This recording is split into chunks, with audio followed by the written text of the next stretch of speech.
originated na po siya noong October 8, 1995 po. Originally, ang founder nito is mag-asawang Paulino Umol Jr. at Rizalita Polanco Umol po. Actually, every anniversary namin at may mga okasyon, free toiletries kami. Nagbibigay kami ng free toiletries sa bawat kwarto namin. Depende kasi sa mga customer kung ilang oras yung kukunin nila. Meron kaming 3 hours, which is 300. Pag walang TV, free wifi na po siya.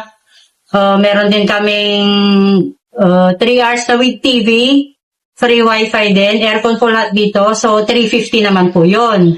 Pag 12 hours naman, halimbawa, papasok ka ng 10 ng umaga hanggang 10 ng gabi, 500 po yung walang TV, tapos 700 naman po yung may TV.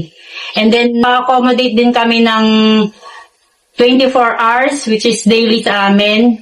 O kahit ilang days po yung kunin nyo, basta magbayad po kayo ng 1,200 naman po yung may TV at 1,000 naman po yung walang TV.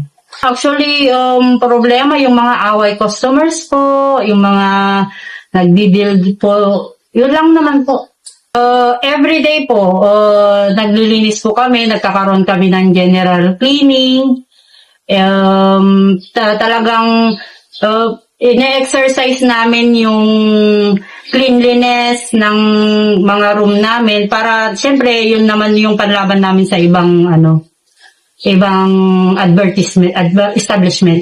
Located lang po siya dito sa may California Avenue, Canaway po, San Fernando, La Union. Malapit lang po sa airport. At masasabi ko lang, kung nasa Ritz Partel po kayo, feel at home po kayo dito. At saka, nag-offer po kami ng pinaka-low na rates. At lahat po dito ng kwarto namin, malilinis po talaga.